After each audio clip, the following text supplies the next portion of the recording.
Okay. A very good evening to all present here. Today we are here for the latest edition of Inclusion Adda, an initiative by Connecting Dreams Foundation, which focuses on issues pertaining to inclusion and diversity by bringing in guests who have been advocating and working for the mainstreaming of people belonging to the marginalized communities. I'm Anugya Srivastava, and I'll be anchoring and moderating today's Adda, which will focus on accessibility for persons with disabilities, challenges, and opportunities. Today's topic is important because it's 2023 and we non disabled people have a long way to go in mainstreaming people with disabilities into society. And this will only happen if, from a systemic lens, we make our surroundings and devices accessible for people with disabilities. So it becomes crucial to focus on addressing the barriers and opportunities to ensure inclusivity and equal access for individuals with disabilities. As the title has made it obvious, this dialogue will delve into the challenges that people with disabilities encounter in their daily lives, be it in physical spaces, transportation, or the digital realm. Simultaneously, it explores the potential solutions and opportunities that can enhance accessibility and offer individuals with disabilities a level playing field, enabling them to participate more actively in all aspects of life. This discussion is not only about addressing the challenges, but also about embracing the opportunities to create a world where no one is left behind. And to address them, we have our guest speaker for today, Advocate Shikha Uma Agarwal, who is a lawyer by profession. She is a person whose life is circled around passion and drive in everything that she undertakes, be, be it her professional goals or personal interests. Adopting the accepted norms and walking on the road often traveled is so not her, for she likes to create her own path. And she is here today to speak on her journey so far and talk about her true element, that is, perseverance and determination as a wheelchair user, and what are the opportunities available for disabled groups in our country. Ma'am, thank you so much for joining us in this session today. It's a pleasure to have you here, ma'am. Thank you, Anugya. That was a wonderful beginning, I would say, and I'm already looking forward to the session. Before we begin with, uh, I'll just give a brief about myself in short. So, my name you all know, I'm Shikha, and I'm a lawyer by profession. I had begun my journey as a human resource professional and then later on switched to the legal area. So, this twists in life have been quite enchanting, I would say, and nothing short of exhilarating experience for me. As Anugya mentioned to all of you, I am a wheelchair user. So, yes, I was discovered with polio when I was barely 6 months old. And since then, started the journey of all the treatments and doctor visits and whatnot. Yes, it was indeed a bit difficult for my parents too at the beginning to cope up with this reality. But all they wanted was to make me an independent person to the extent possible. And even this constant urge that I carried right from the beginning to be as self sufficient and self reliant and self governing in every which way that led me to living this life that I can proudly say a few can only dream of living, but I'm actually living it. But the harsh reality that we people face is that while on the face of it, it seems very normal for all of us, but it's not so for any disabled person. And it's not restricted to only wheelchair users, but to anybody suffering with any kind of disability. Because accessibility is a major concern that we still face in India to a major extent in all arenas. So, yes, I would like to thank Career Dreams Foundation for giving me this wonderful opportunity today to speak on this platform. So let's embark on this journey to debunk some myths surrounding the disability sector and trying to set up some narratives for breaking the mold. Really looking forward to the session. Thank you so much, ma'am, for sharing your journey with us. And I'd I'd like to first ask you that What are the key challenges that individuals with disabilities face in accessing physical infrastructure and spaces in their daily lives? Yes, people with disabilities in India do face a lot of accessibility challenges. For this, we need to understand two key terms, which is accessibility and reasonable accommodation, because these two are the pillars that go strongly hand in hand. Now, and these are the pillars which attempt to remove the barriers that otherwise exist for all PWDs, meet any sector, and they are deprived of the enjoyment of their basic rights as humans and sometimes even their fundamental rights. So when it comes to the challenges that we face in our day-to-day lives, that ranges from, unavailability of ramps or maybe lifts, or maybe they constructed in such a manner that they do not follow the harmonized guidelines as laid down by various provisions of the laws laid down in India.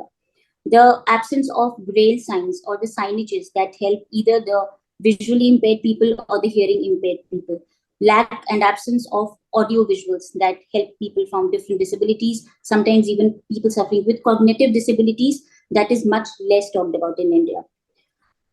These are the major challenges, but on a day-to-day basis, there are many other areas. For example, say for example, it's a rainy season, and when you have waterlogged roads and you have poor drainage systems, it makes really difficult for a wheelchair to roll on that surfaces. We sometimes even lose control of our wheelchairs, or maybe climbing on a ramp during the wet season, during the rainy season. And when you are inside a building that has a ramp right at the outside, climbing on that ramp with a chair becomes difficult. Your hands become dirty with soil, you know. So these are very small little things, some basics in life that take place, for which people can only probably think of, or while they're listening to me here, they'll think, oh, okay, all this also happens with you. But that's something that we experience on a day-to-day basis. Now, these are only nothing else but hindrances that we face that most of the times prevent us from even stepping out of our comfort zones. Sometimes during power cuts, when you are inside a building and the lift stop working, so either you have to wait for the lift to resume working, or then you have to have people carry you up. You feel like a luggage at that point in time and not as a human being. So during worst conditions, this happens. So these are the major accessibility challenges that we all face. Yes. Right. These these challenges are actually crucial for us as people with non-disabilities to understand, because usually because the thing is that accessibility is it's still work has been done, but it's still sort of seen like an afterthought. You Yes. like it's there's that understanding is still being formed, that it's a basic human right for all, and not just an accessory or something which people have forgotten to add in the surroundings and the Correct. devices everyone uses. So then my next question comes for you is, how does raising awareness about accessibility among the public contribute Yes. to a more inclusive society in India? Yes, awareness plays a very crucial role in the success of accessibility, or the arena of accessibility, I would say, because prejudice and stereotyping anybody suffering with any kind of disability is still a norm, and which not only makes them excluded but also discriminated, which is really harmful for the health of not just people suffering with disabilities, but I would say for the society at large, because then you end up excluding a major population of the country, right? So now this important barrier, which is the mindset of people, also needs to be addressed, which is also a hindrance. And that can be done by raising maximum awareness as much as possible. Because we know India is a home to a very large population of people suffering with different disabilities. 21 types of disabilities have been listed in the arena, and it is important to mitigate all of them. Now, when you say that, you know, awareness, it is there because there are laws that already exist, but people are not aware of the laws, they are not being followed, or they are being bypassed very conveniently by some stakeholders or by the people who should implement them. And it's only through self-help groups, by advocating about all these concerns that people are facing, that it can be raised. Simple acts of recognition, like offering for help, understanding their problems, it not just makes them feel included, but also a part of the very society that anybody else, even the able-bodied people, are part of the same society. I would also say that up to make a more inclusive society, things like maybe incorporation of sign language interpreters, which will make them feel better, or maybe something like having texts where they can read through the text, which will make them feel more included. So such small steps can be taken to help people. And when you say awareness, it not only means conducting only sessions, it's about meeting people. Education sector will play a very big role here, where people or students right from an early age can be taught about what disability is, how to combat that issue.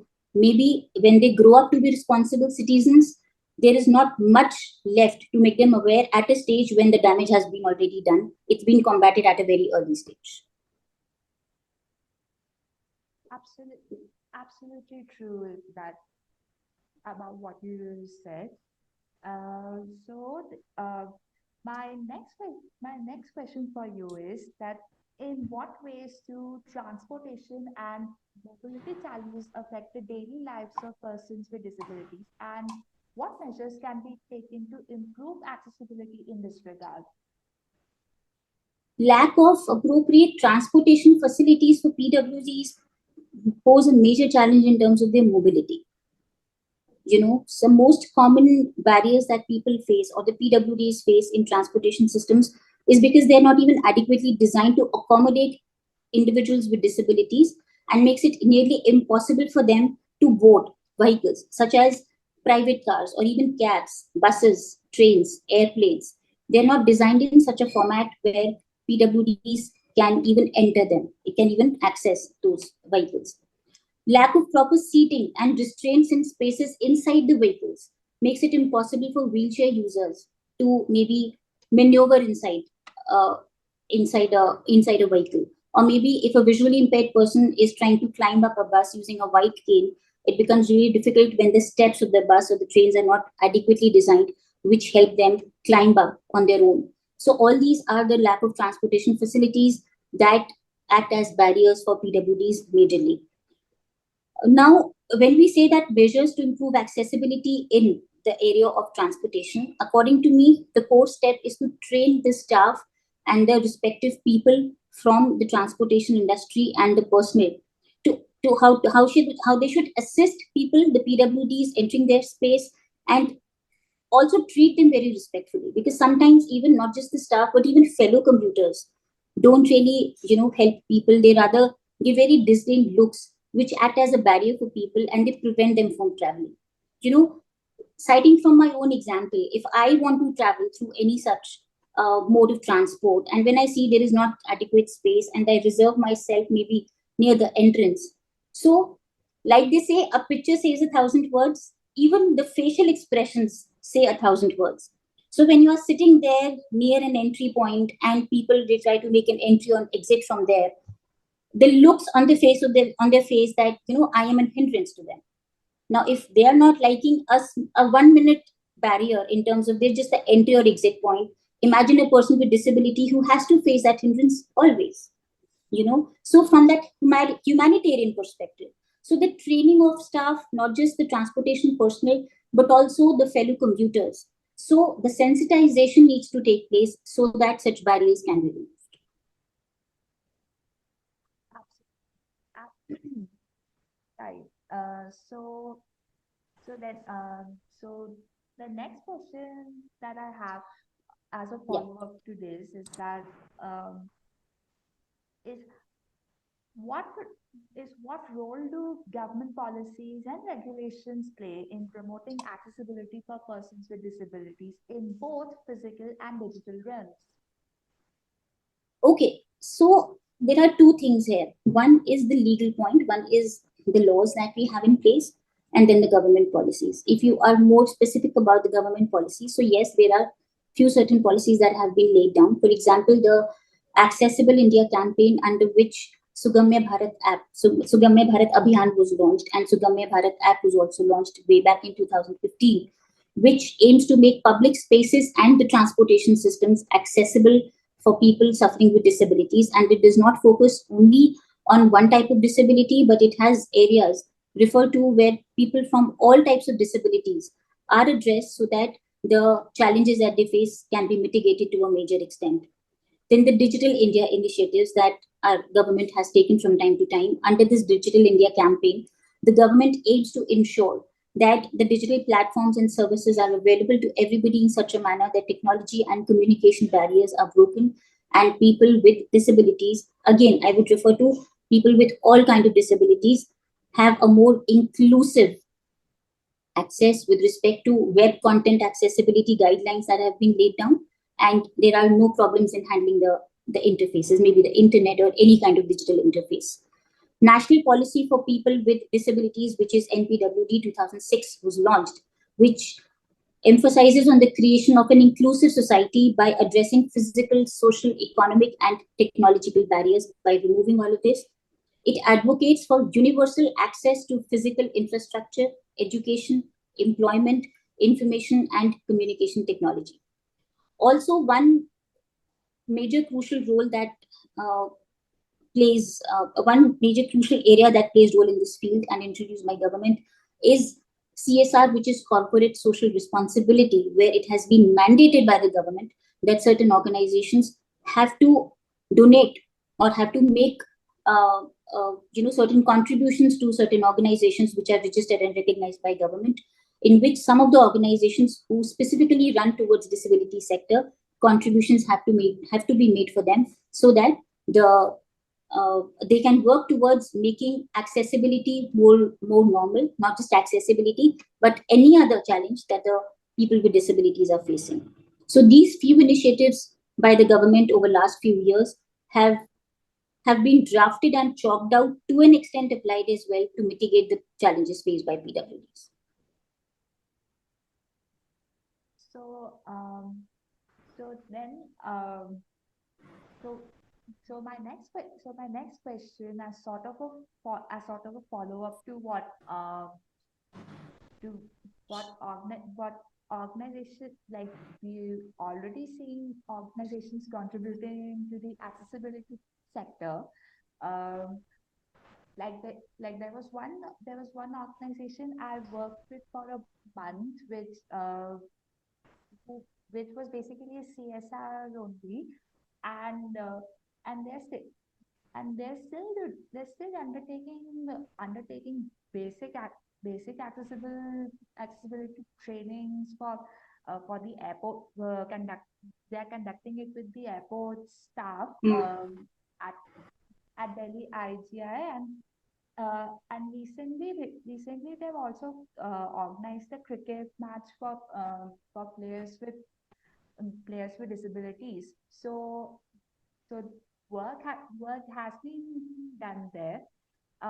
So then, so my next question would be uh, that what opportunities exist for individuals with disabilities to actively participate in discussions and decision-making processes related to accessibility in their communities and workplaces?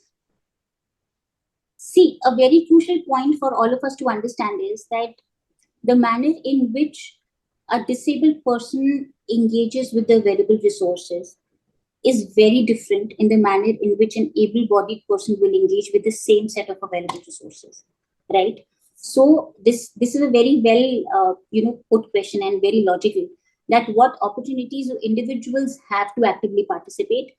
And I would say here, and I was emphasize on the fact rather, that people who are already belonging to the disability sector, that is the PWDs, if they participate more and if they are given an opportunity to participate more towards the planning and discussions of whatever uh, uh, infrastructure is being brought forward, so I think that is going to be a major barrier breaker. Why? Because as I had mentioned just a few minutes ago, that education sector, for example, to start with, when you start educating individuals or maybe students right from an early age, and a young mind is like a clean state.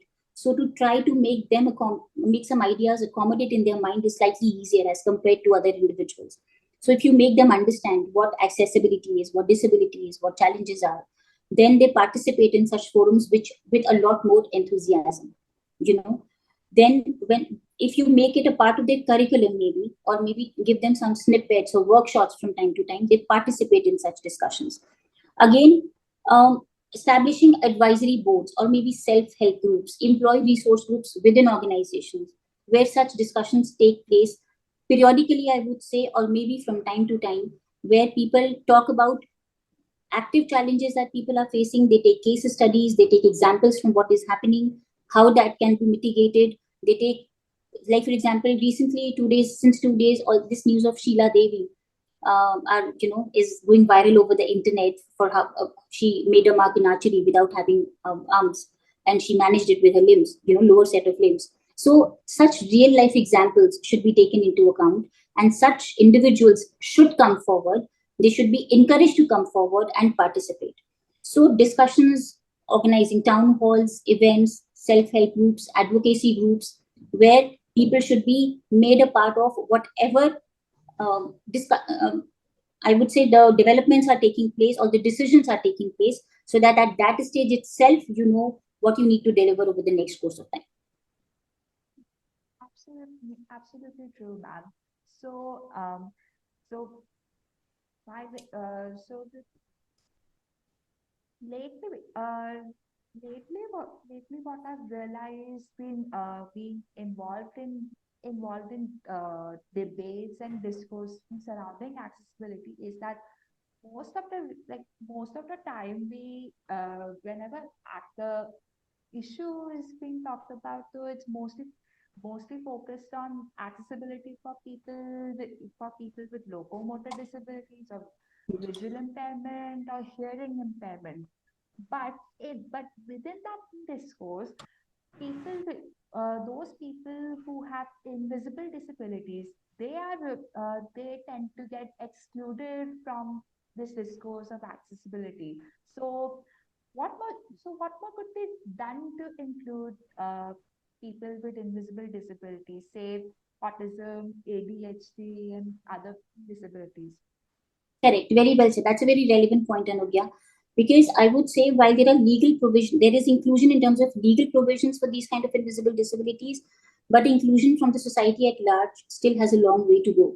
I'm not too sure how many people understand or even talk about disabilities or problems like neurodiversity, or maybe cognitive diseases like ADHD or dyslexia or Alzheimer, or mental health illness is still considered a taboo. Most of the people don't really want to talk about it, or they don't take it as seriously.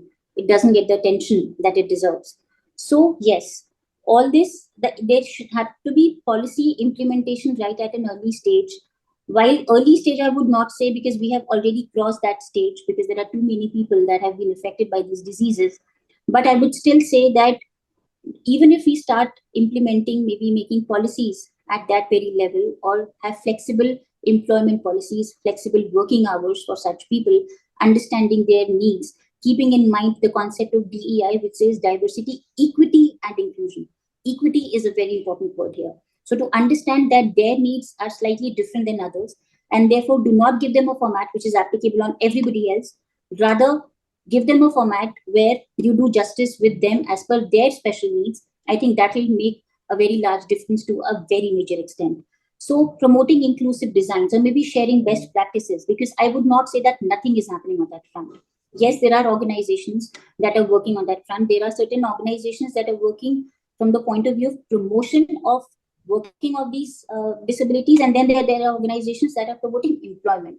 So if these two work in hand, so I think that will create a lot of awareness amongst people regarding these type of disabilities as well. So mental health support groups, including infrastructure, digital communication, and technological advancements to include all these kind of people, will make them feel more inclusive.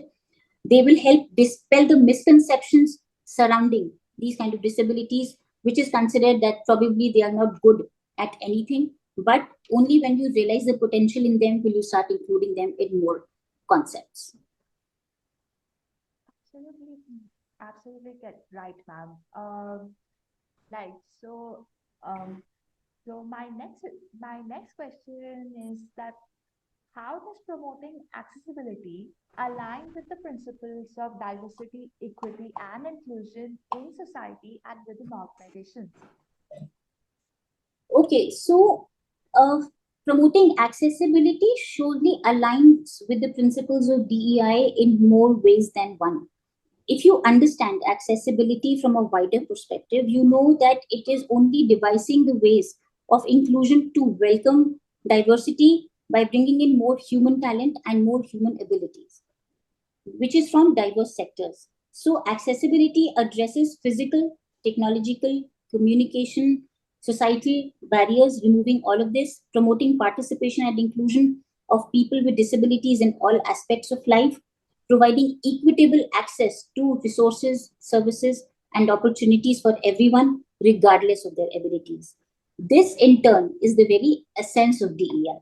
DEI, which is diversity, equity, and inclusion, addressing the barriers that may exclude otherwise people suffering with disabilities, promoting fair and equitable treatment provides them with an opportunity to exist and include in the society.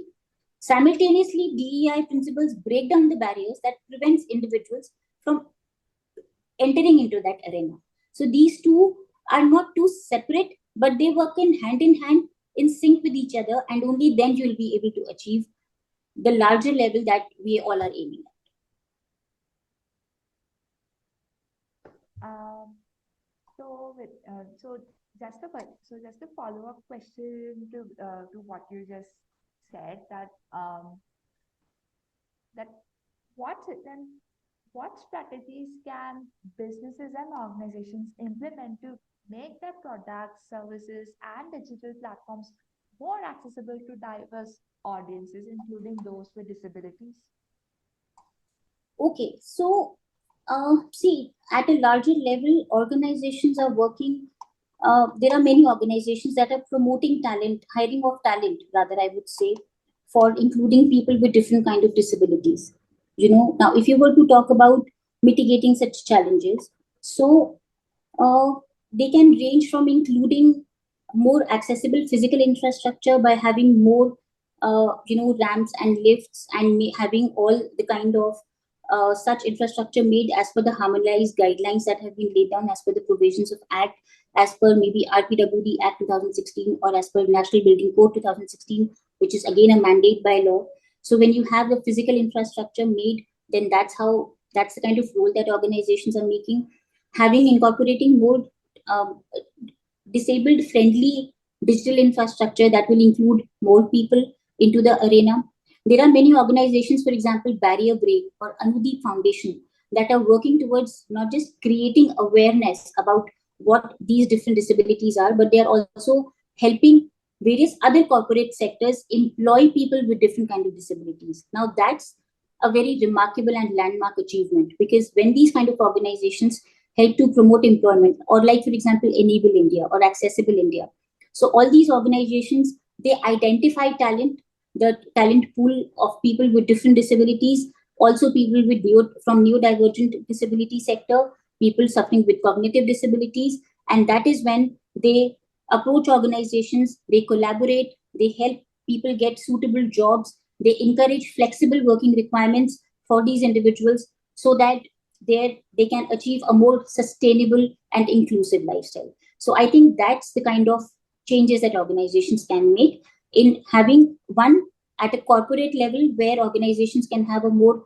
friendly, a more accessible infrastructure, and that at the same time, organizations that I mentioned that are working towards including and promoting employment for these kind of sectors, they can introduce more people to the corporate sector and give them employment. Because what is more important to mitigate the disability challenges is to give them a self-reliant and self-governing life, which is important for their confidence and sustainability. Absolutely right, ma'am. I really agree with what you just said.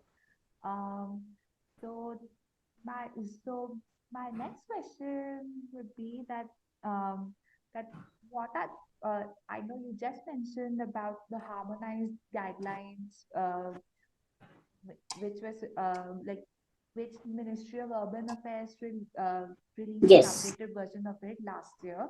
Um, But still, uh, but my follow-up question is related to the legal frameworks only. That like what are what are other legal and policy frameworks in India that aim to promote accessibility for all, and how effective have they been in practice? See, the right for people with disabilities, whether it's accessibility or any other challenge that people face, the very first legal right is enshrined in the Constitution of India itself.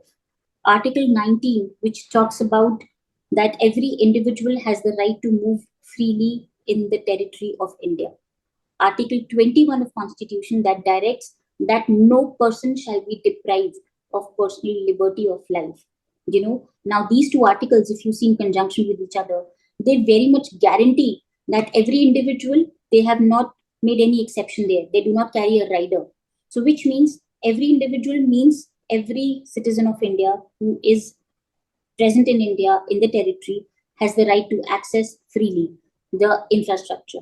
So that legal right is available in the Constitution of India itself. Then another important point is that Article 41 of our Constitution, which is in the nature of directive principle, also imposes a duty on the state to provide public assistance to people with disabilities. And it is a well settled law that directive principles must be confirmed by the state so that they are imposed in their full capacity, such that no person is deprived of the liberty and no person is left behind. And when you say no person by law, means that inclusion of each and every individual is a must.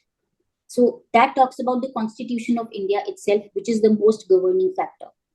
Now, talking about the specific laws that exist in India. So, way back, there was an act called Disability Rights Act 1995, but that was repealed. And then came into picture, the RPWD Act, which is usually, addressed by people, but actually it means Rights of People with Disabilities Act, and it was introduced in 2016. Now, this act is very exhaustive with respect to the rights and legal aids available to disabled people. And from Section 40 to Section 46 of this act, the provisions specifically relate to the accessibility issues, which is what the topic of discussion today. So, the provisions that make barrier-free environment for people with disabilities have been enshrined in these particular sections of RPWD Act that have been given to public and private sectors, anybody from rural or urban areas. So, which means that nobody in any part of India should be left behind. There is also a provision for the role of Chief Commissioner as per this Act, which provides that they can also give consultation to the government to mitigate the challenges in this regard. And wherever people with disabilities find a problem, they can approach the Chief Commissioner and they can provide them what is lacking behind. Now, if I will state down certain provisions that have been laid in RPWD Act with respect to the accessibility inclusion. So it lays down the fact that vehicles, the transportation system, like you asked about transportation specifically some time back. So with respect to mitigating the transportation challenges, the designing of the vehicle should be such, and that has been laid down in the Act. It has to be such that they are accessible by people suffering with disabilities, and that includes private vehicles, public vehicles, train, buses, airplanes, everybody. The toilets in these vehicles, say for example, whether it's a train or an airplane, have to be made so that they can be accessible by PwDs. Braille signs for visually impaired people, or maybe audio tapes that can help those suffering with hearing impairments, have to be installed at traffic signals and at various other places inside the lifts and elevators, so that people do not find it a problem. The pavements have to be designed in such a manner that people using a white cane, the visually impaired people using a white cane, can move to that tactile paving, and it's not a hindrance for them. So that has been laid down.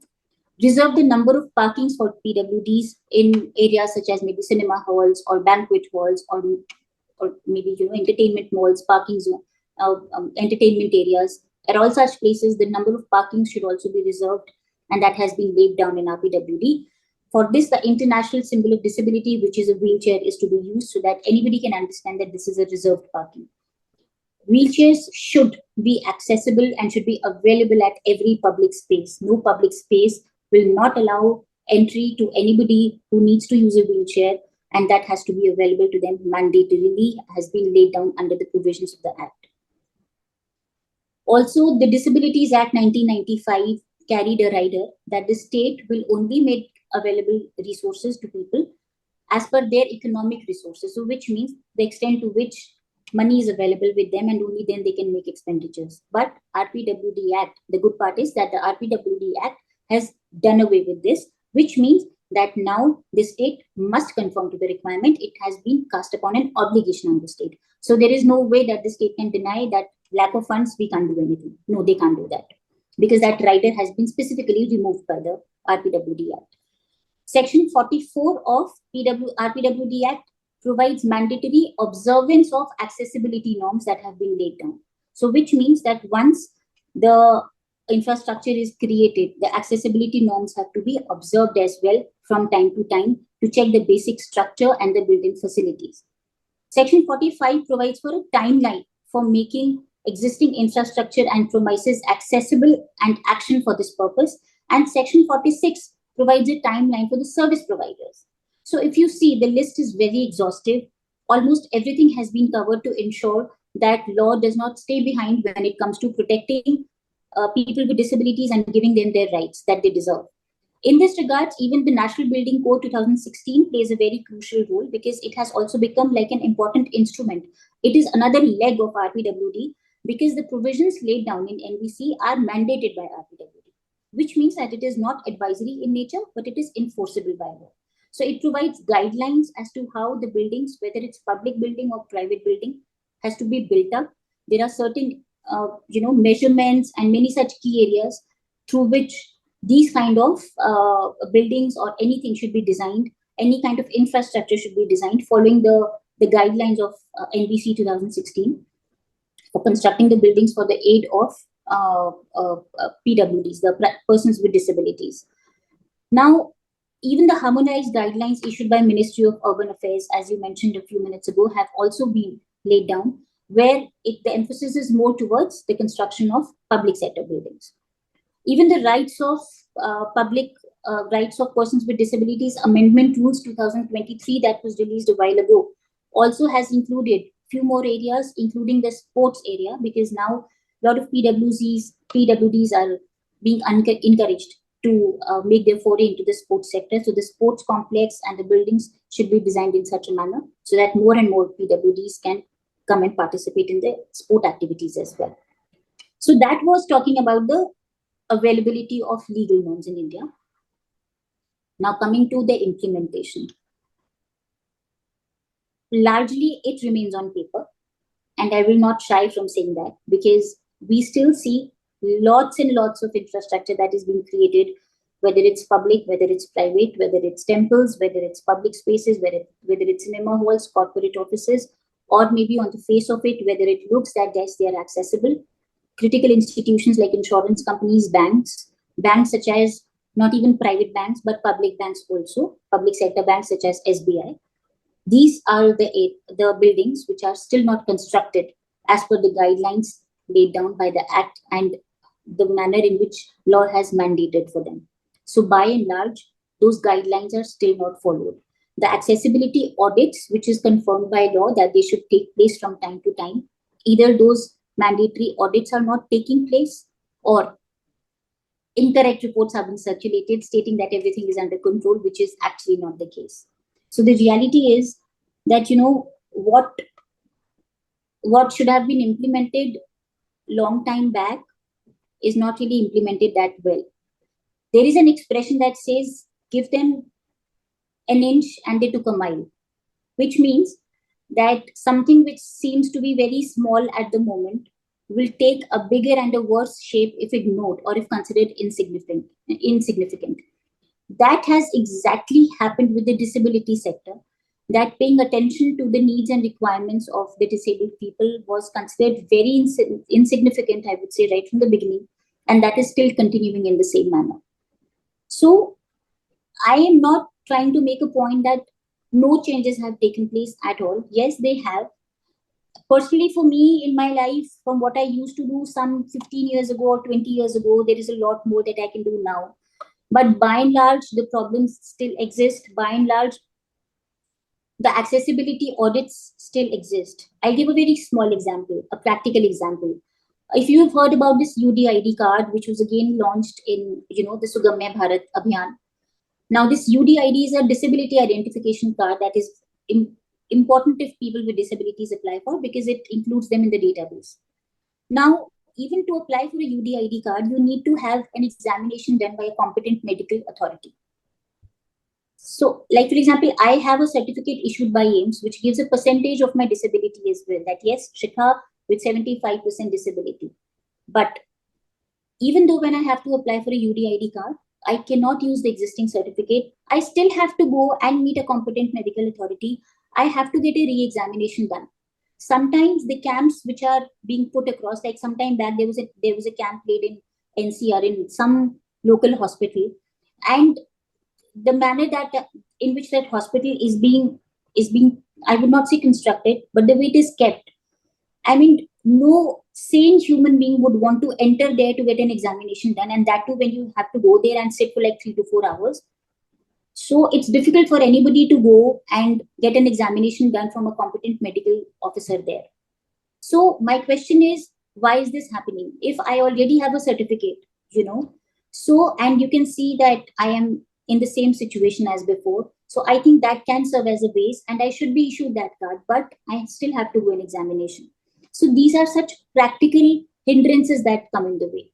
And that is largely because the implementation of the policies and guidelines is not taking pace at the speed at which it should take place.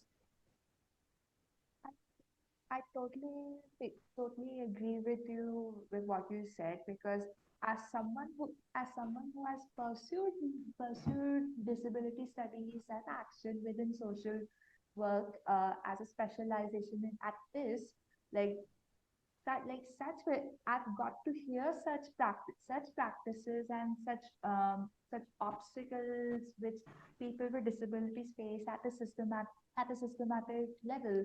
And and yes, there's still work to be done there. Like recently,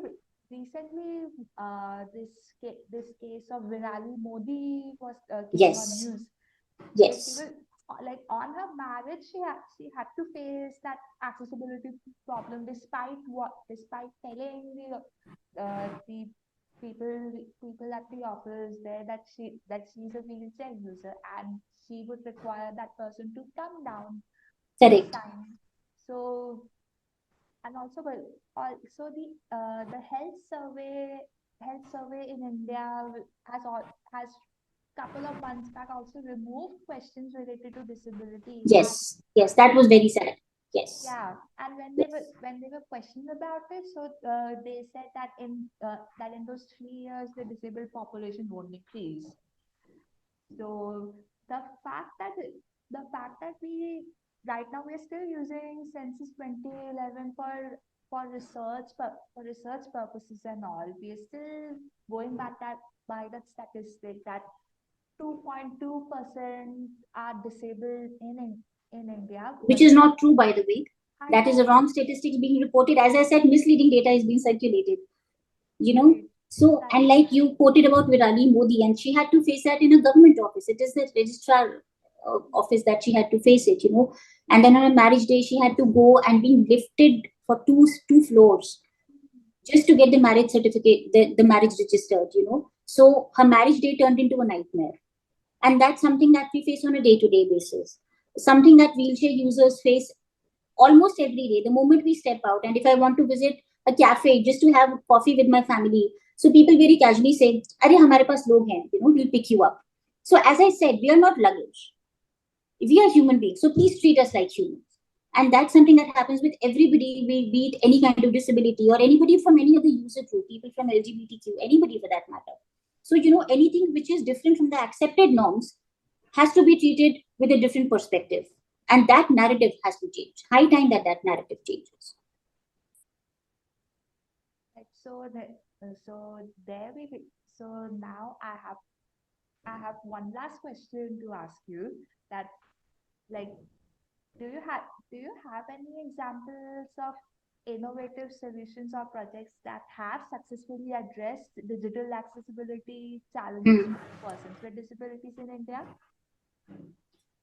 Okay, so while yes, there are innovations with respect to digital accessibility, but before we embark into this, I think one accessibility innovative example that I would want to give here is about is with respect to physical accessibility rather. So I know this person uh, who just thought of this idea of coming up with an assistive aid, a wheelchair assistive aid, and together he with his three other people, a team of four people, they are designing an assistive aid that will mitigate the problems in which wheelchair users have to travel, and that will help them travel for a few kilometers without any external help, without any external support, without being dependent on public transport to take them probably to their office which is nearby.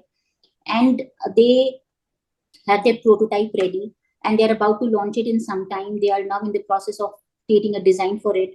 So now that did not come through any law or anything. That was just an idea of young people, four young people coming together and trying to design something which will help people. So like this, people should come forward and try to think of more innovative solutions.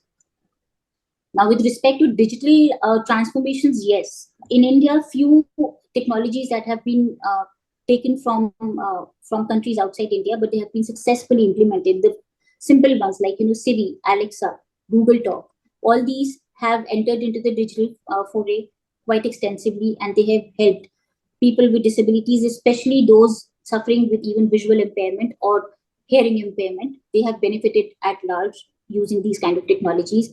Screen readers or text to speech apps which help people understand or read the text in a larger format.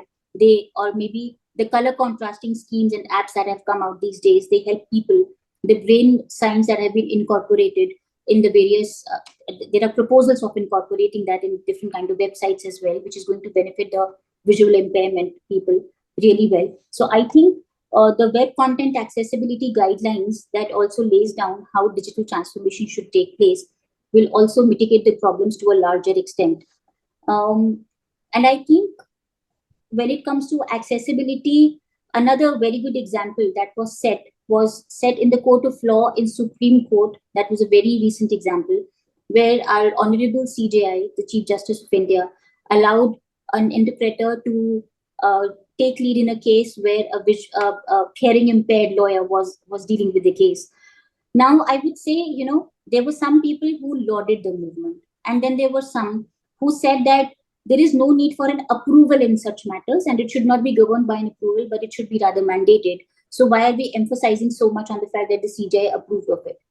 But if you analyze it, so somebody came up with an idea, at least a senior lawyer. She did not depend on any provision of the act to say that an interpreter should be allowed in the court of law. Rather, she came up with a thought. She made a request before CGI and he agreed to it, and that took place. And then it has been decided from there on that this should become a common practice. So such innovations, whether in digital arena or physical arena or anywhere for that matter, they have taken place. We have some recent examples, and these kind of innovations are the need of the hour. Thank you so much thank you so much, ma'am, for taking your time to be a part of of today's Inclusion Adda and giving us wonderful insights into the development surrounding accessibility and addressing the challenges faced by persons with disabilities when it comes to accessibility. Your insights are proof of the fact that accessibility is the rule of law and the basic human right for persons with disabilities, which in the long term will also help persons who are not disabled as well. And A very small example, Anugya, I would like to cite here is, if you were to understand the principle of equity well. So, if an example, if your parents bring the same pair of shoes for you and your younger siblings, both having the different foot size, and then you're expected to wear the same shoes throughout your life, will you be comfortable doing that? Anybody will be comfortable doing that, I'm sure not. So if you know that people are not comfortable wearing the same shoe which does not fit their size, how do you expect a disabled person to have access to the resources which are slightly different as per their needs? So I think whenever, and for anybody, I have this request to anybody, not just on this platform, but anywhere else, that whenever you take the principle of equity and inclusion insignificantly, please think that all this is not something that has to be given as a help to a disabled person, but this is their basic human right, a fundamental right that anybody on this planet will deserve. Absolutely true, ma'am. So, thank you once again for giving your time for this session. And we hope that the audience present here would take away these insights and maybe start paying attention to the surroundings around them and the Yes. device and think about what more could be done to make their devices accessible for persons with disabilities, those who can't use them just because that one or two feature is not there, which is hindering its usage. So thank you so much, ma'am, for being a part of this. Thank you. Thank you, Anugya. Thank you so much. It was wonderful being here today. Thank you everyone for being present here. Have a nice day, everyone. Thank you.